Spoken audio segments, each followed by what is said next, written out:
Hi there, students. I'm XS. That's little x, little s, which stands for extra sweet, because that's what I am. I'm a Puppy-Sensei, and I make Japanese language content to help you level up your abilities. So today's lesson is going to be an introduction to Bungo, sometimes called classical Japanese. We're going to talk briefly about the history of the Japanese language, particularly in terms of the evolution of Japanese grammar from what we know of as Bungo, which is kind of like literary Japanese, to modern Japanese. Now, I've said this before about other topics as well, but there is literally no way that I could do justice to the entire field of classical Japanese in just one lesson. I could, if I'm being truthful, devote an entire career or even a lifetime to the concept of classical Japanese and still in no way say or learn everything that I need to say or learn on the subject to cover every topic and every piece of literature that there is. There are, of course, literally generations worth of classical Japanese stories, novels, poetry, journals, religious texts, and so on and so on and so on. There is no way that a single lesson from me is really even going to scratch the surface. So, I'm only going to try to spark your interest in classical Japanese, mostly from the perspective of Japanese literature, because that's where most of my academic background was really focused. Anyway, let's get into it. Ikimashou! Okay, so for today's lesson on Bungo, I think we need to start by defining the word Bungo itself. Here we see the kanji compound Bungo, made up of the kanji bun plus the kanji go. I'm giving a definition here as literary Japanese, but we'll talk about what that means in a moment. For now, let's try to quickly gain a greater insight into the meaning of Bungo by looking at the kanji that are used here. So we start out with bun, which means sentence, language, literature, or art. At root, bun very often shows up in kanji compounds where it implies a sentence, more often than not. Reibun is another very important kanji compound where we see this kanji being used, and reibun means an example sentence, like the ones that I use to illustrate my grammar points in these lessons, right? So re means example, bun means sentence. Okay, so next we have go, which means word, speech, or language, or something like that, right? It really is often used to make different kinds of foreign languages.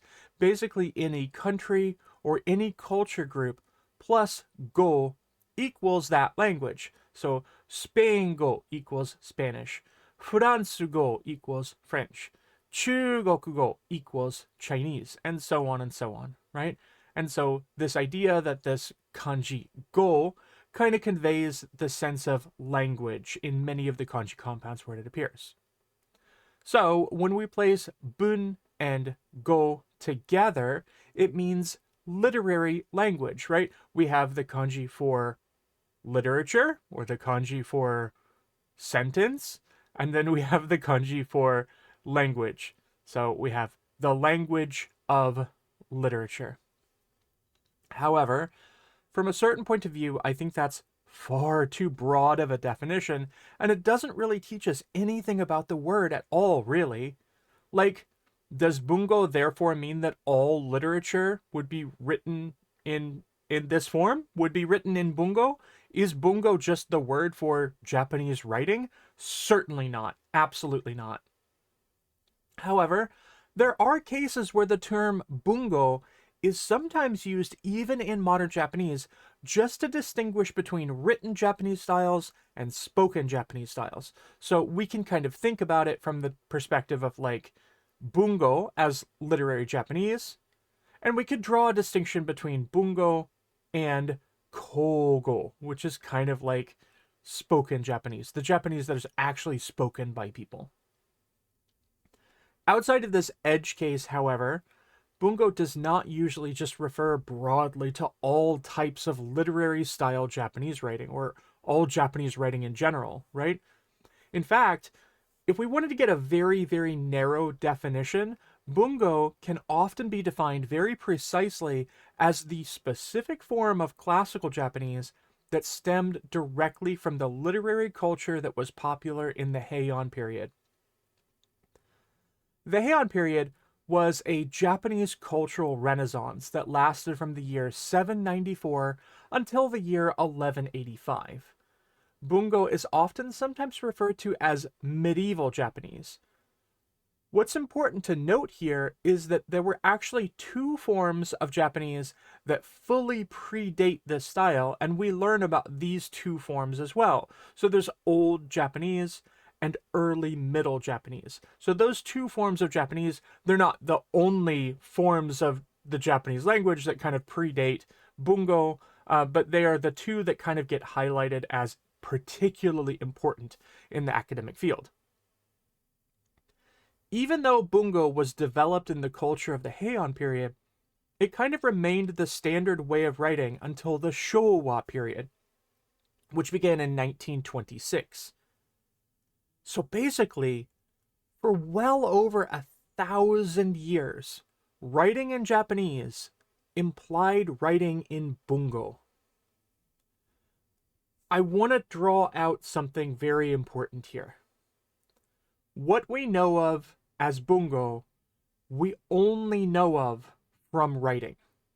We don't have recordings of people from the Heian period speaking in Bungo, right? So the only thing that we know about this kind of classical Japanese language is that it was written, right? We don't know how it sounds. And so today, as I go through some examples, I want you to keep that in mind, because my pronunciation of Bungo may necessarily be wrong because we have no way of knowing how these words were actually pronounced. There's no recording, so we have no way to compare them. It could be entirely different, we just don't know. However, I will also point out that some modern poetry does still employ the style of Bungo, right? We do occasionally still see Bungo written, the actual Bungo grammar written in some poetry, although even this practice is decidedly dying out, right? And so from a certain point of view, I think you could think of Bungo as a dead language, right? Or at least at the very minimum, it is a language that people don't really speak anymore. All right, let's jump right into exactly how classical Japanese and modern Japanese are actually different. Primarily, classical and modern Japanese are grammatically distinct. The through line is there, and that through line allows you to see how classical evolved to become modern. But classical Japanese grammar is quite different when we compare it to what we know of modern Japanese today. Classical Japanese is in fact so grammatically distinct in comparison with modern Japanese that you could almost consider it a different language altogether, particularly when you consider the reality that, in many cases, what we see of in classical Japanese and what we see in modern Japanese are not really mutually intelligible. In other words, just because you speak modern Japanese does not mean that you could pick up a book written in classical Japanese and know what it says, right? And for that reason, it's not really a dialect. It almost has to be considered a different language altogether. Possibly the most significant thing that we need to address when we want to compare modern and classical Japanese are the inflection forms for verbs. The conjugation of verbs in modern Japanese is a bit of a mess, and I think we all know this and can agree that it can be very, very difficult just to kind of contend with all of the different various conjugations of Japanese verbs. Well, classical Japanese inflection cases are no less complicated. And that's where we're going to really need to start as we consider classical Japanese grammar, because without the inflections, you can't even do conjugations. So we need the inflections first. Classical Japanese has 6 verbal inflections. If you've been following along with my Japanese word of the day shorts, you might already be able to guess that the verb inflections are mizenke, renyoke, shushike, rentaike, izenke, and mereike. Yeah? In my word of the day shorts, I kind of gave you a very, very brief definition for each one of those in a way to kind of prepare you for today.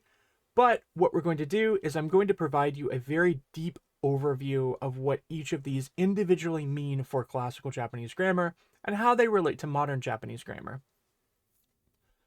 We're going to start with the mizenkei, which is sometimes defined as the not yet realized form.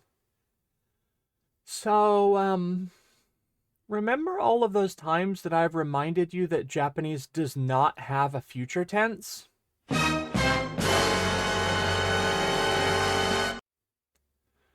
So is the mizenkei a future tense? It's the not yet realized form, so does that mean that it's future? Not really. Not exactly.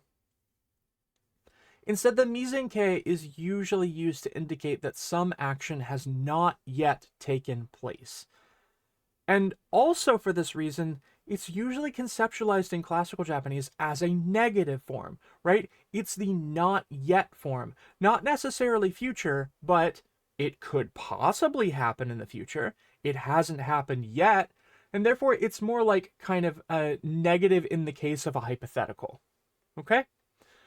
When we think about modern Japanese, we still use the mizenkei. So here we're seeing a breakdown of the verb taberu. In modern Japanese, the mizenkei is going to be used for various things, like forming the negative. Taberu becomes tabenai, to not eat. It can also be used to create the passive. Taberareru, was eaten, right? So, miso ga taberareru. The miso was eaten. And also, it can create what we call the causative passive. So this one is tabesaserareru, which means to be caused to be eaten, or to be caused to eat, ne? To make someone eat something. Ne? In classical Japanese, the main uses of the mizenkei form would be to take various endings that indicate things like one's future intention to do something, conjecture about possibilities, hypotheticals, desires, but most often it's going to be used with the auxiliary verb zu. And zu is a verb of negation. It's an auxiliary verb that attaches to a verb that basically says that verb didn't happen, right? And that's why we tend to think of the mizenkei as a negative form, just like we see in modern Japanese with tabenai. But in pre-modern, we're not going to use tabenai. We're going to use this auxiliary zu, okay? So let's look at an example. This is a famous example from a famous old Japanese book. This example is tsuki naku, yuki mo furazu. This is actually a really great example sentence for us to start with in our explanation of the verb inflections. I'd like to draw your attention to the fact that I am citing a source here. That's because this is not my translation. Usually with these videos, all translations are my own. But I'll actually talk more about this at the end of the video. For now, though, what's pretty cool about this sentence is that it's really not entirely unlike a modern Japanese sentence. You could almost look at this sentence and work out what it's saying even without knowing any Bungo. We have tsuki, and we know that that means moon, just like in modern Japanese. And then we have naku. Naku is just the verb meaning there is no. It's very similar to the modern conjugation of arimasu. Arimasu in the plain negative is most often rendered as nai in modern Japanese. But this naku form is actually still used in modern Japanese in some compound verbs. So we have tsukinaku, there is no moon. Ne? And then we have yuki mo. And that also looks just like modern Japanese. Yuki means snow. Mo is a particle meaning also, right? And so yuki mo and snow, or snow as well. Finally, we have a compound verb, furazu. This is the part that may look the least like modern Japanese, and when you see it, you may have to puzzle through what does that actually mean?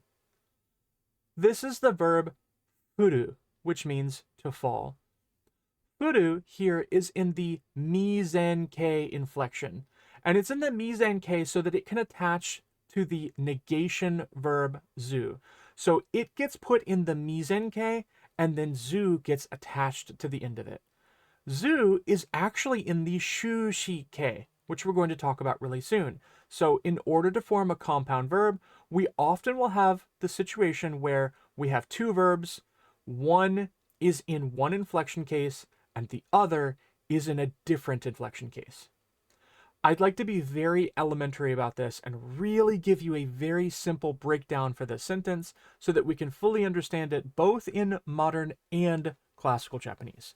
All right, so the breakdown is tsuki, moon, naku is not, yuki, snow, mo, also, fall, fura, coming from furu, ne, zu, does not.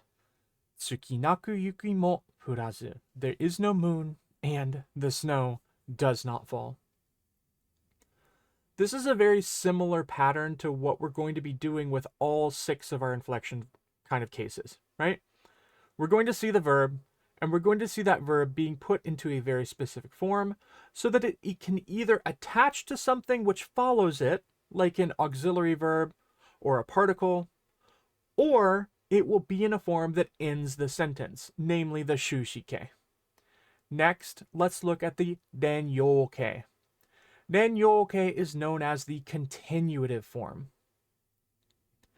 In modern Japanese, the denyoke allows us to make the te form, which I've previously defined for you in my other videos as a conjugation of a verb that allows you to say that you do one verb and also another verb.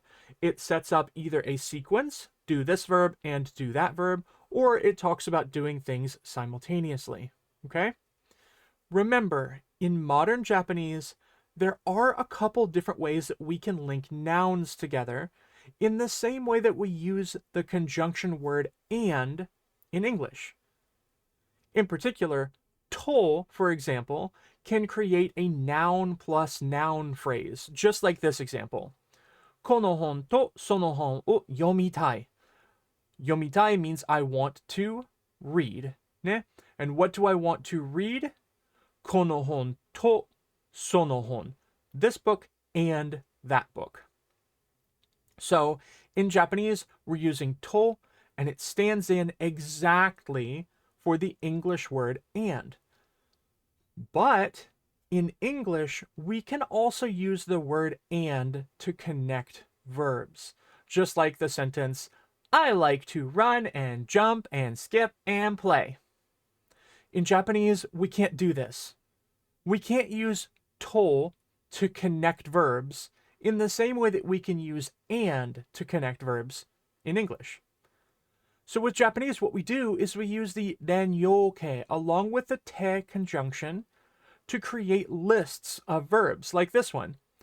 走って, 飛びて, スキップして, 遊んで. To run and jump and skip and play. In classical Japanese, the denyoke form has 2 primary functions. First, any verb in the denyoke can take auxiliary verbs that indicate that either the verb has already occurred or the denyoke may indicate that an action is ongoing or occurring along with another verb. And guess what? The te form is exactly what classical Japanese uses in some of those cases, which means that te form, the denyoke plus te verb kind of conjugation, right? It's true for both classical and modern Japanese, right? There's a through line. We can see where this came from, and we can see that it still holds over to today. That's going to have some interesting effects on modern Japanese. We'll talk about that a little bit later. Here's an example of a case where a verb in the denyoke is showing a completed action in classical Japanese. This example is coming from the Makura no Soshi, which is a very, very, very famous Japanese book. Okay, here's our example. Ame makoto ni furinu. Ne? That means the rain truly fell. It most certainly fell. There's some really cool stuff to discuss here. First, I want you to notice the inflection of the Renyoke in comparison with the Mizenke in classical Japanese. Check this out. Aha! I notice a pattern here. Do you see da and di here? Just like modern Japanese, the different inflections for verbs in classical Japanese are going to shift the vowel sounds for the verbs that they deploy, right? It's going to be that last vowel sound at the end of the verb, okay? So furu is our verb in the shushike. It's our verb in the dictionary form and the plain form. Furu means to fall, and furu becomes fura when we want to use the mizenke to have it take zu. It becomes furazu. Ne? But it becomes ri to take nu in the renyoke form. Ne? It becomes furinu. Ne? I really appreciate Haruo Shirane's discussion of the 6 inflected forms in his book Classical Japanese, A Grammar, which is what I'm using here, because he found different examples for each of these forms that all used the same verb, furu, to fall.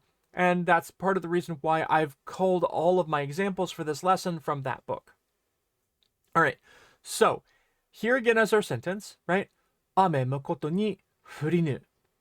The other thing that I find really cool about this sentence is the auxiliary verb nu. Why do I think it's neat?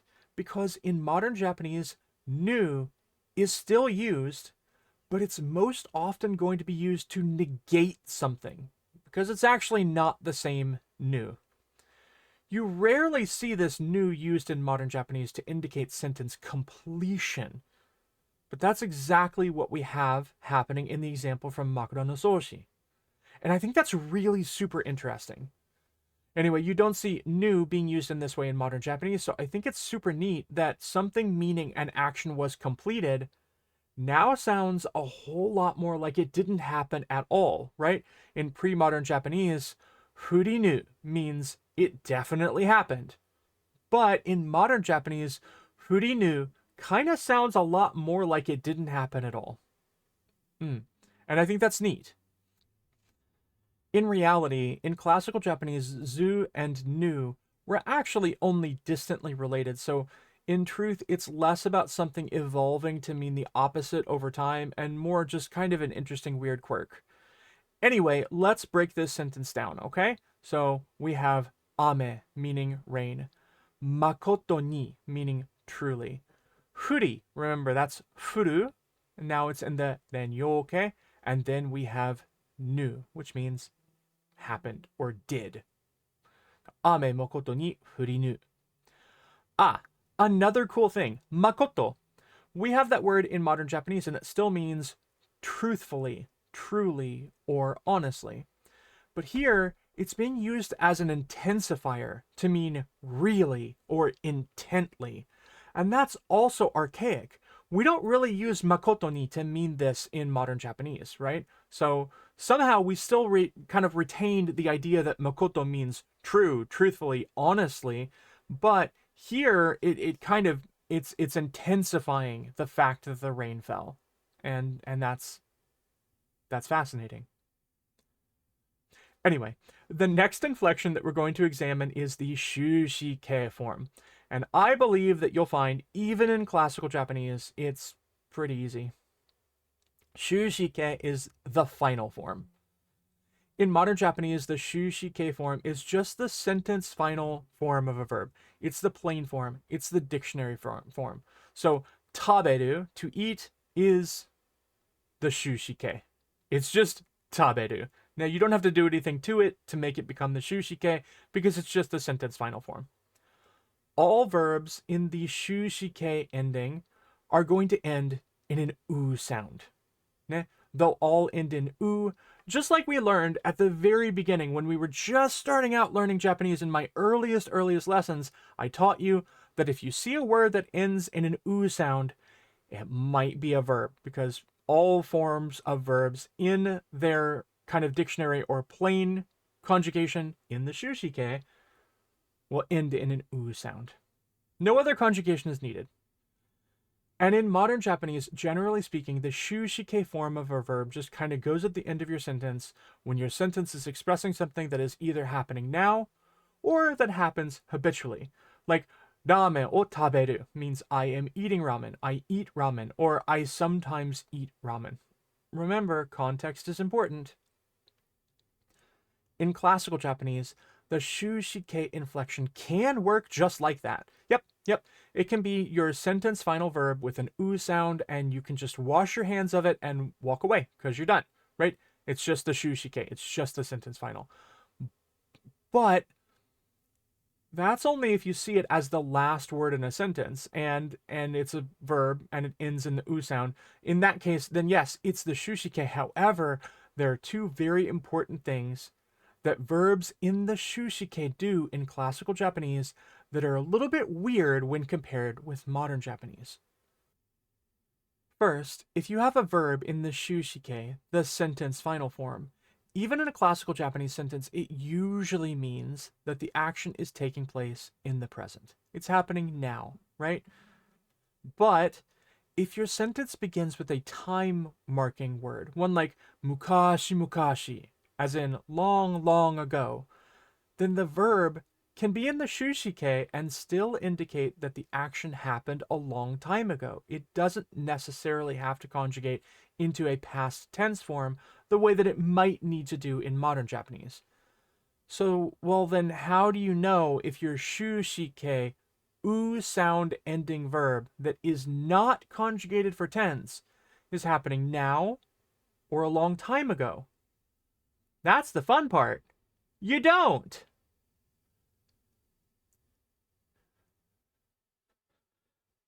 No. In all seriousness, you know through context. You use context from the surroundings to hunt for clues about when the action is actually taking place. I'm not kidding when I tell you that translating classical Japanese really often feels a lot like solving a puzzle. I kind of like that. You might hate it. We're all different. Anyway, the other weird thing about the final form in classical Japanese is that it doesn't have to be a final form at all. It can come in the middle of your sentence. It can be followed by other auxiliary verbs like beshi, meri, ramu, rashi, and nari to indicate things like speculation and hearsay. Are we having fun yet? Here's an example use case for the shushike inflection. This is coming from the Tosaniki. Ne? So this sentence is Isasaka ni ame furu. Believe it or not, I don't have a whole lot to say about this sentence. It's actually pretty straightforward. Honestly, the only thing that you might find a bit odd about this sentence from a modern perspective is just the fact that you've got no object particle, like ga, and you've got furu, which here isn't really marking your sentence as casual because, well, the mas form wasn't really used in classical Japanese. Like at all. Like, literally, this example sentence comes originally from the Tosaniki, which was written around 935. And that's like more than 300 years at least before even the precursor to the mas form was even created. Right? Pre-modern Japanese, no mas.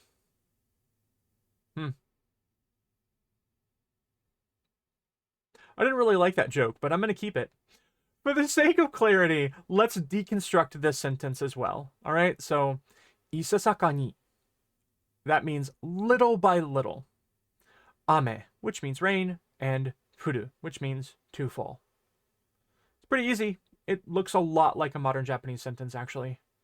Also, isasaka ni is still a segment used today to mean little by little.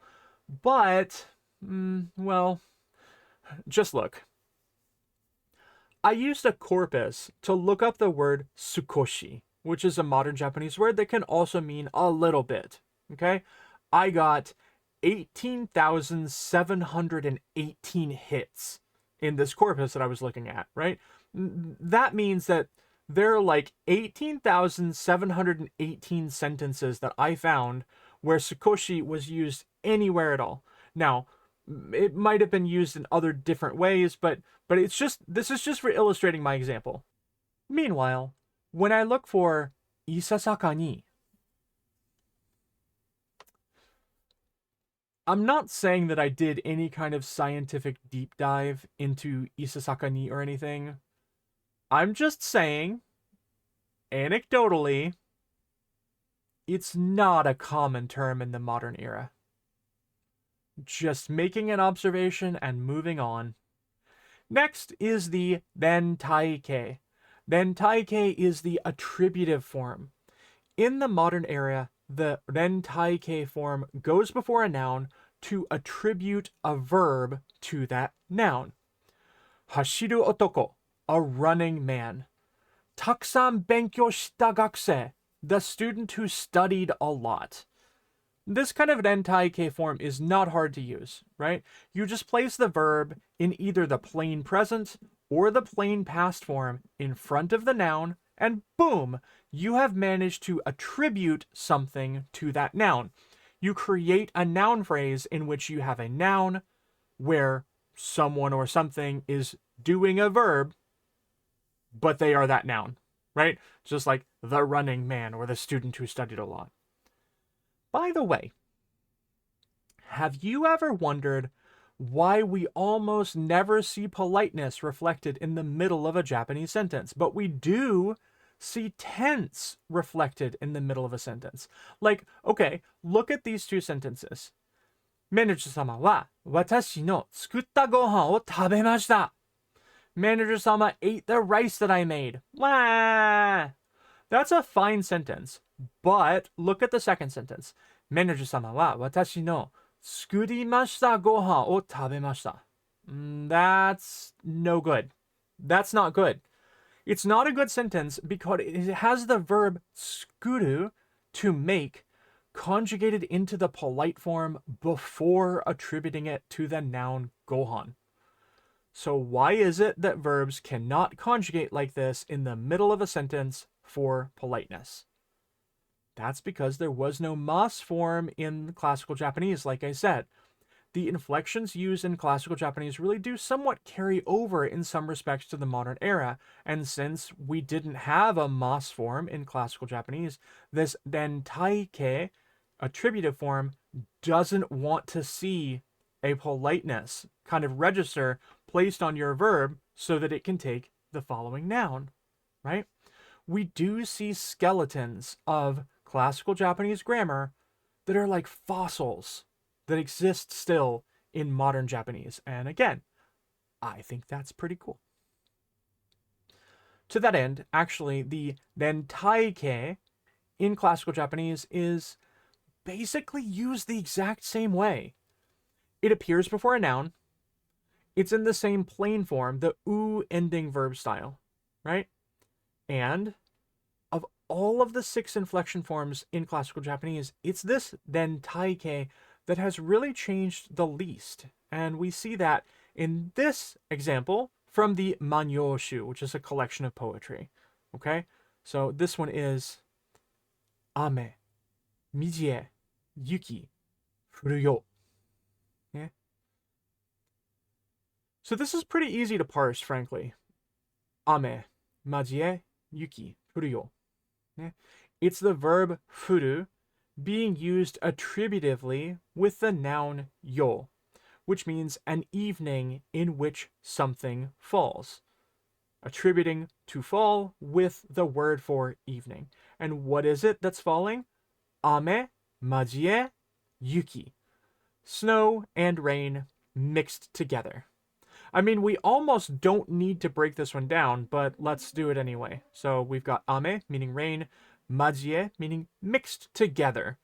Yuki, snow, furu, to fall. Eh? It's not in the shushike. Here, it's in the rentaike. And why is it in the rentaike? Because the thing that immediately follows it is evening. Yo, the word for evening. Eh? So, furu yo. Something falls during that evening. An evening in which something falls. We've created a noun by attributing the verb to that noun. Pretty simple. Even that verb majie is related to the modern Japanese verb majieru, which still means something like to mix or to combine. All right. The next form that we're going to be looking at is the izenkei form. That's the perfective form, or sometimes called the realis form. So, if we think about the rentaikei as the form that is least changed between classical and modern Japanese, it's the most similar between classical and modern Japanese, then izenkei is going to be the least similar because the izenkei does not exist in modern Japanese.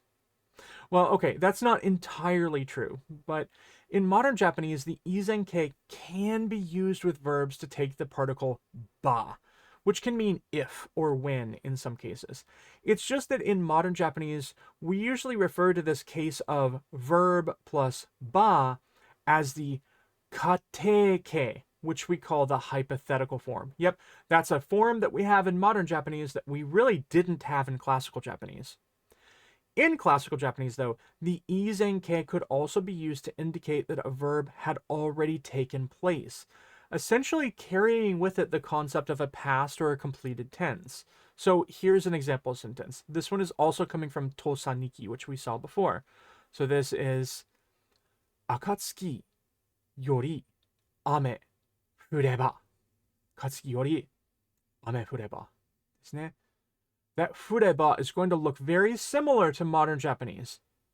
I really think that I should do a lesson that just focuses on ba at some point because actually it's pretty cool. So this sentence is Akatsuki yori ame fureba. Yeah. This one is also fairly similar to modern Japanese actually. It just uses that conditional ba to express the idea of because, if, or when, right? And so we get a definition that's kind of like because rain had been falling since early morning. Yeah. The izenkei can also make concessive statements too, but again, the izenkei form usually just indicates something has already happened in classical Japanese. It's the only one of the 6 inflections in classical Japanese that is not well reflected at all in modern Japanese. So, finally, we have the mereikei. Mereikei. That's the imperative form.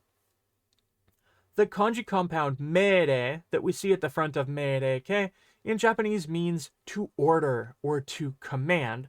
So I think that gives you a pretty good idea of what this form does. It forms commands. I'm going to teach you something pretty interesting about the mereikei though. In the modern era, using the mereikei can create commands that come across as very aggressive. Example, shine! Boom. Mereikei. Command form. Just die already.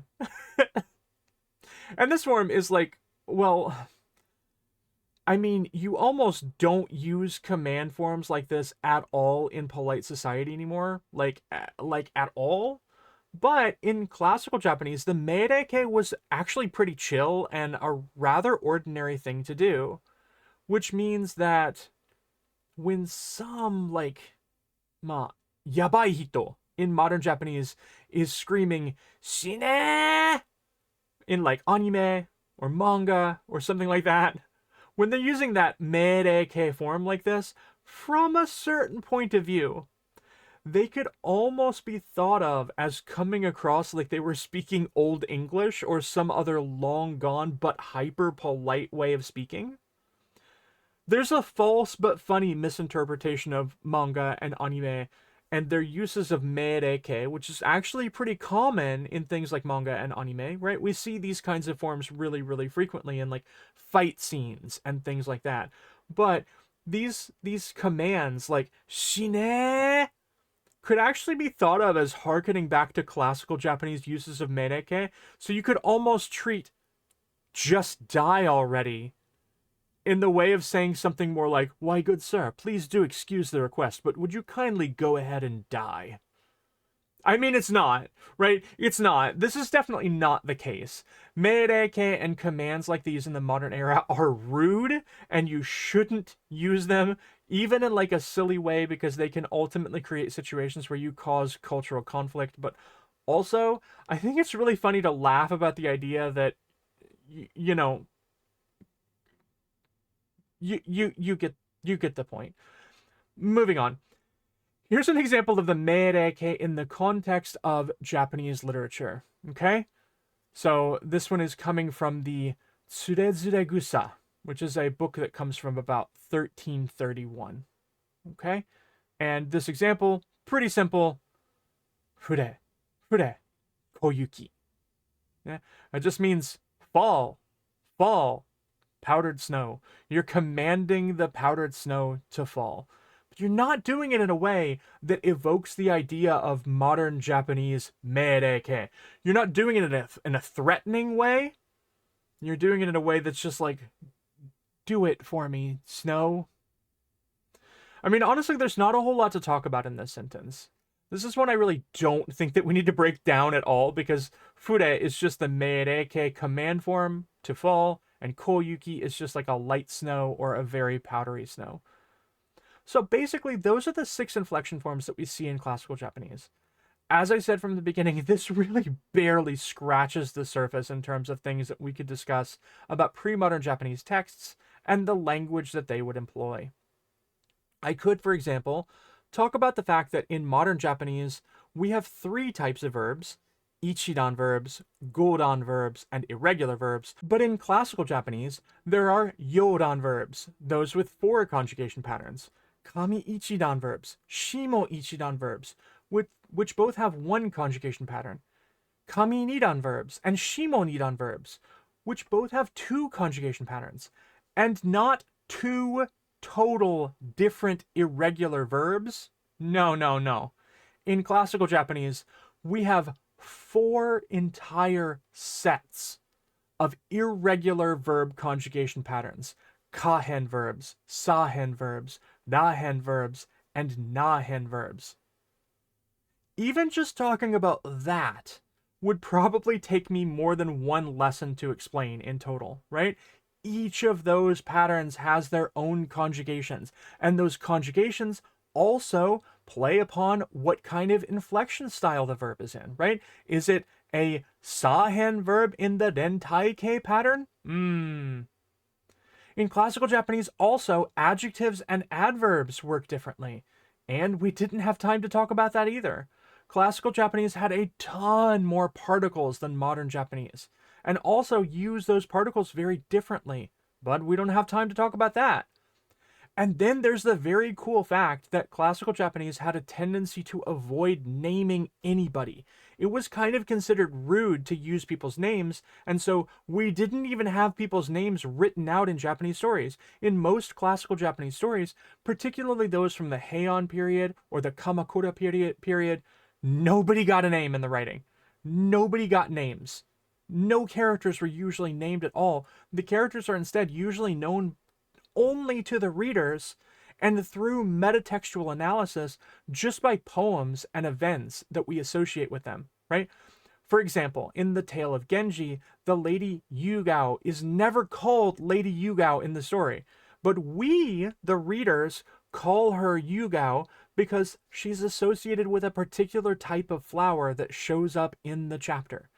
And then she died because of a ghost. Because Genji took her to a haunted house, so he could sleep with her, so his wife wouldn't find out about it. And then he participated in an elaborate scheme to try to cover up her death.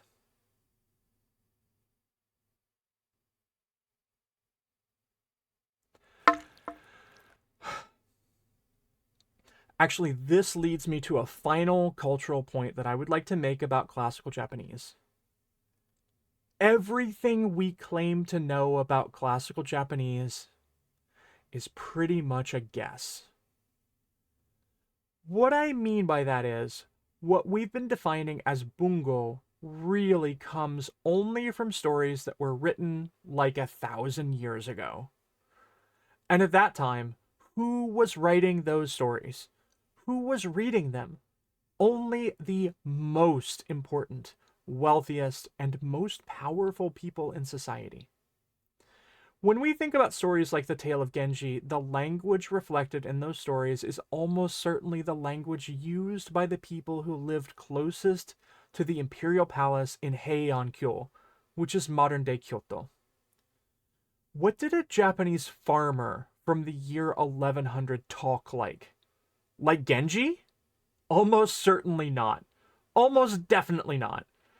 Do we have books written by Japanese farmers? Not really.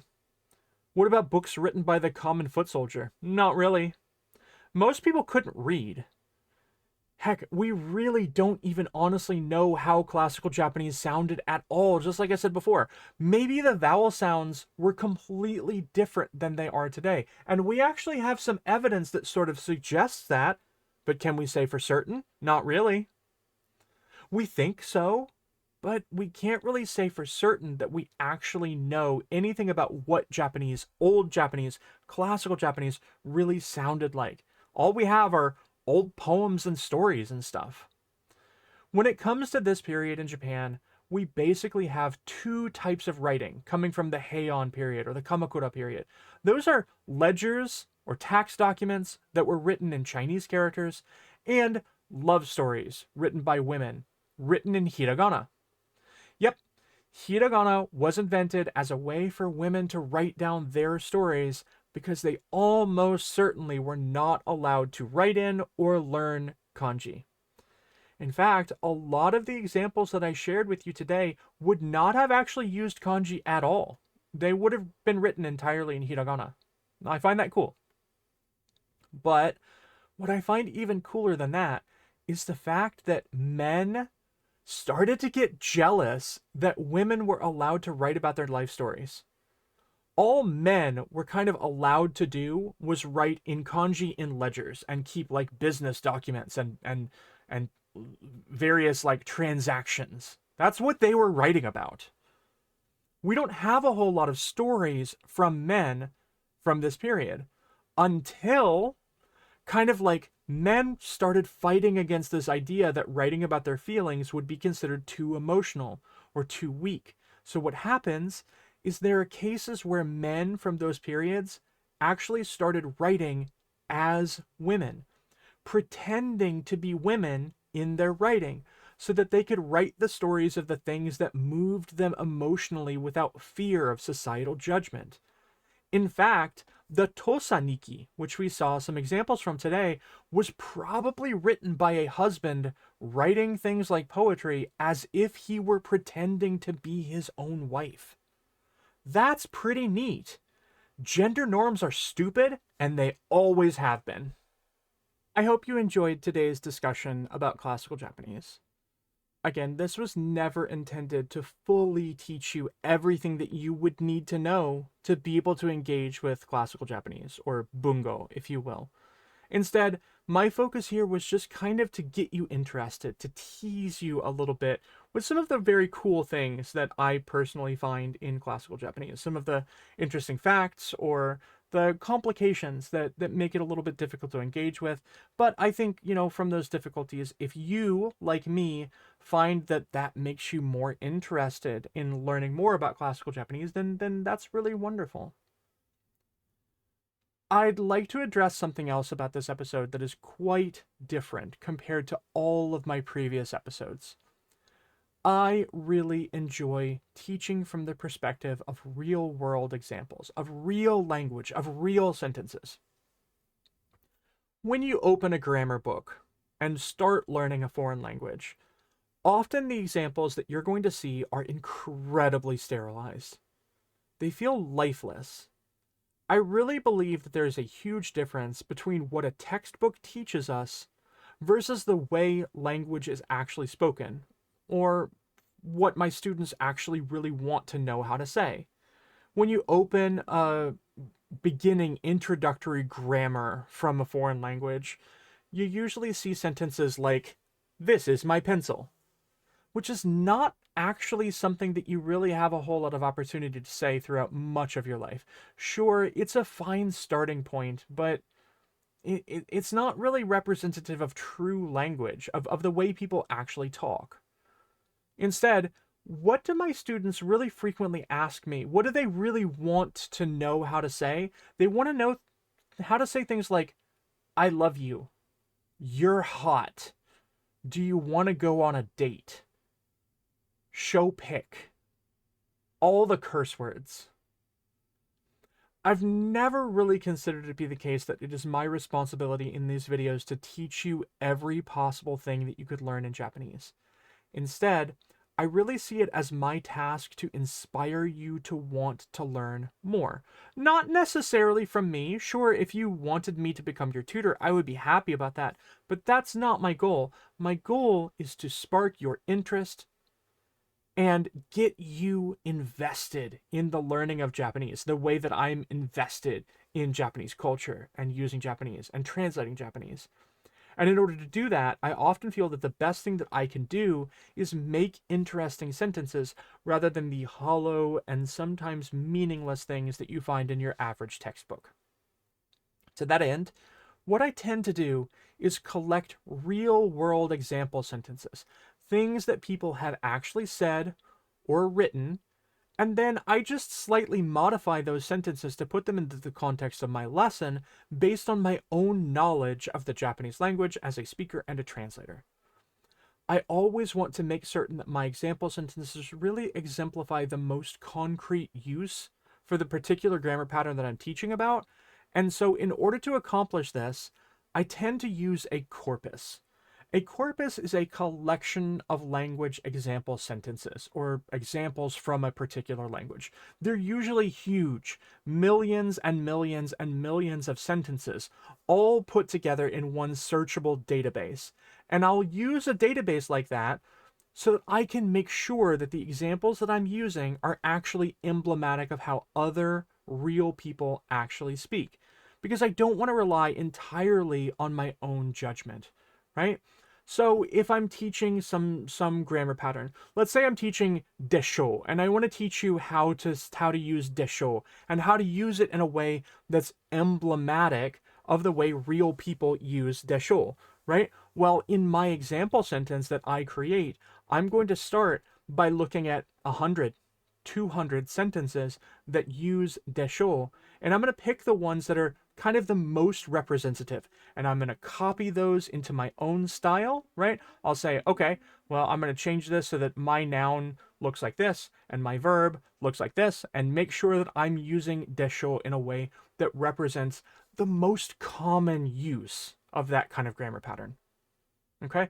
That's kind of the approach when I'm making my example sentences.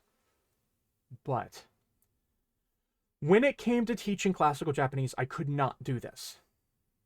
If I had tried to replicate this same process by using classical Japanese examples, they would necessarily no longer be classical Japanese examples the moment that I modified them to be my sentences. I can't write new classical Japanese example sentences because they're not classical anymore, right? Do you see what I'm saying? Ordinarily, I use other sources to create a skeletal inspiration to build my own examples, which makes perfect sense because in the end, it's all just grammar.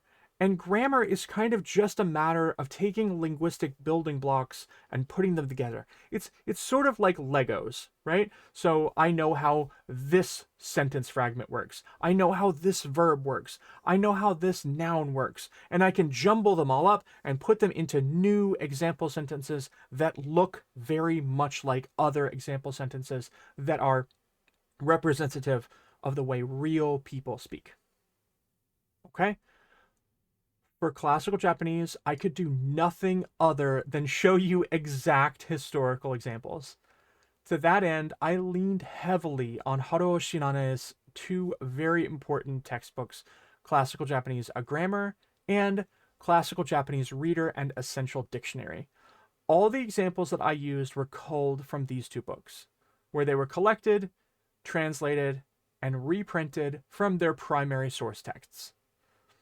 While usually all the translations that I use in my episodes are my translations, in this case, it only made sense for me to give you established examples from someone who knows more about classical Japanese than I probably ever will. And that's okay. I don't mind admitting that. I'm not perfect. So that's it. If you're interested in learning even more about Bungo, about Heian literature, waka poetry, or anything else, I can give you some really great resources and point you in the direction of very helpful source texts. very interesting ghost stories, interesting diaries written by actual people, interesting war stories. Those are particularly cool. Also, I would be more than happy to revisit this topic in the future, with the caveat that I do not believe that I am qualified to completely teach you how to read classical Japanese. Can I inspire you? I hope so. I love classical Japanese very dearly. It is near and dear to my heart. I think it is an interesting puzzle wrapped up in an enigma. It's deliciously frustrating in a way that engages exactly the kind of creative energies that are most fulfilling to me in my heart. I love it, and I hope you love it too. For now, though, watch out for my next lesson that's going to come out in a couple of weeks. We're going to cover medical terms. That's interesting because I don't know a whole lot about the medical field. So once again, I'll be teaching you something that I know, Japanese medical terms, but teaching you from the kind of avenue of a field that I don't know a whole lot about, just the general medical field as a whole, right? So once again, I just posit to you that I am not an expert. I'm not an expert. I'm just doing my best here to teach you as much as I possibly can. Until next time, though, see you soon. Mata ne!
You're still here? It's over. Go home. Go.